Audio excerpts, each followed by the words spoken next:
But you told me Earl was gonna make this right. Robbie, you know I care about you. And all the things you did for us and for my father. But Earl said they offered me a deal. No charges at all. I walk away. He just want to know who I went to pick up. How you put me in this situation, man?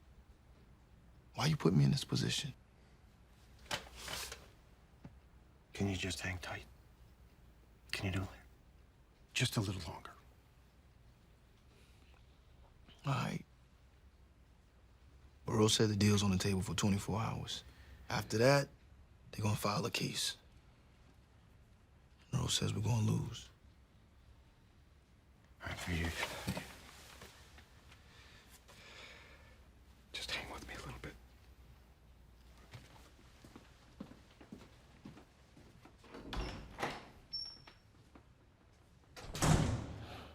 And I'm just wondering, because you wrote that book about other directors and how they got started. Yes. So you learned a lot of lessons, didn't you? I learned a tremendous amount from them. I learned two things out of doing that book. I mean, one was the dedication and drive, and for the most part, that over half of them wrote their own scripts, and that was their way in. But I also learned about luck, and I got so lucky with this thing. So, you know, I can't say it was a bubble. I mean, we had complete control, final cut, do whatever we wanted. I mean, we had a certain amount of money, you know, that we had to use, but it was enough to get done what we needed to get done. I mean, You shot everybody around, worked a lot around New inexpensively. York, which isn't easy or cheap. New York opened up to us. I mean, the Plaza Hotel gave us their ballroom basically for free. The courts let us come in. We were the first people to ever film in the grand jury room, where Jimmy, Nate's character, was, and then the next day in reality, Dominique Strauss-Kahn was down there getting indicted.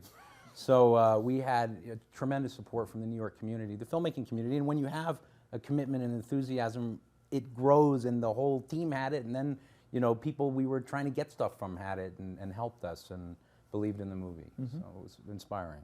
But you are unraveling in this movie in a way I it's haven't such seen. fun. You Well, know, for an yeah. actor, it's to be under But that you're constant pressure. You're Mr. Control. Well, that's the point. And It was that's like what was a so movie we talked fascinating about to before, see. The Hoax. The Hoax, yeah. Now, to me, it's a little more Clifford similar to Irving, that yeah. to me, is that it's a guy who's in a pickle. He's in a problem. He's got to think on his feet constantly. He's got to be ahead of the curve. And if he makes a wrong move, it's a disaster. And this whole movie is that for me. I got to be ahead of the curve. And I got so many different forces on different levels that are pushing me and challenging me. I mean, every scene is that way. Every scene is a great, wonderful, juicy challenge for an actor. It is. What about working with the new guy? Well, the new guy's an ace. I call him, he's the wild exotic flower in the movie. Well, thank you. Because Never been called a flower before. That's it. He That's it. emerges Put that in out this. there. Wild exotic. He emerges in this, you know, first of all, he's the one you like in the movie. And it was funny listening to with the audience last night, because every time that he spoke from the street, from the voice of reason, the audience responded and identified so much with him. But look, this is a really superior actor here. He works hard, and he's a joy to be around. And Yeah. this is a career that's going like that. I think what Nate, just to say what Nate did in this role, for me, Britt Marling, who's another of our leads, she said at a certain point when she saw the movie, she said, you know, Nate radiates integrity. And that's a big part of the challenge of this character, was to speak truth to power in a way that was not patronizing to the audience and didn't underestimate them and just was real from a place of character. That's something we talked about a lot. Absolutely. You know, that you found it was honest and it wasn't schmaltz. It was just because it related to your predicament of, hey man, this is my life. What's happening? No, Right. you know, it's too crazy. Yeah, it felt like you didn't have to dig through anything to get to this person.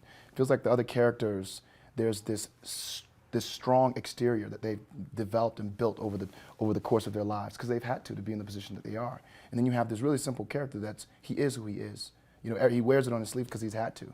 And and when everything he sees, he's like, are you guys crazy? This is happening. Hey, do you see this? This is happening right now. And it's almost like they're so above the reality that they can't see the forest for the trees. And for my character, I'm like, I'm the one with everything to lose. You know, so I think that it really felt like I was on the outside looking in, but it was like I just couldn't understand while these sophisticated, super intelligent, super powerful people couldn't understand this one simple thing. I'm like, am I crazy? You know, so no good. yeah, at all. Yeah. Yeah. So, but yeah, you know, I have to say, you know, working with Nick, he gains your trust instantly. I walked into his room, you know, first day of rehearsal, into his apartment, and the whole wall was full of pictures, and not just pictures. It was, you know, you see inspiration boards, but it was a color scheme. And I'd never seen a director do that before. I said, what is this? He said, well, this is the color we're going for, and it's gonna glow this way, and this color will make us feel this way. And I'm looking at him like, are you serious? It was just unbelievable, the thought and detail that came into it. And I just trusted him. And I think that as an actor, as a young actor coming up, I've learned that, you know, I feel like my performances are based on my relationship with my director. You know, like I don't never feel like I'm on an island, because I know he knows what he wants, and I know come hell or high water, he's going to be able to articulate it, and I'll be able to give him what he wants. And then just having Richard there, you know, I mean, what can you ask for? You know what I mean? Sometimes you're in a scene and you look over, or he's, you know, doing a scene and you're in a scene with him, and for a split second you're a fan, and then you got to turn it back over. I'm not Nate. Jimmy.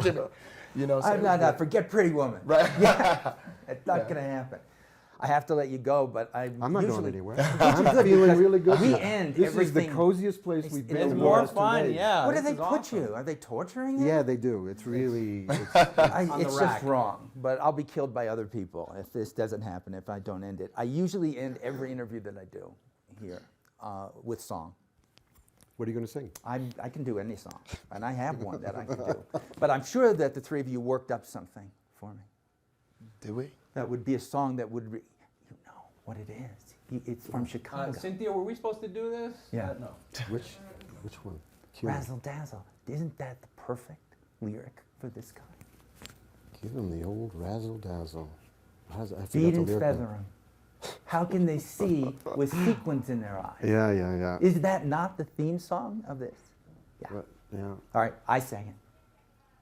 I But want you all to enjoyed go it. home Sing and it. listen to no, that. but give us. You no, know it's the tune. you. You did it. Go. You did it. No one wants to hear me Ladies sing. and gentlemen. Give them the direct. old, all There right, you that go. was it. Razzle dazzle, beat and feather 'em. I did it. I sang. Thank you, Peter. All right. you did Totally it. insane. It wasn't insane. Yes, it was that great. was it. I was trying to make you guys be insane, but you just had to be serious. We're so far out there. It's you not know, our we show, crossed. man. It isn't. No. It isn't, dude. It isn't.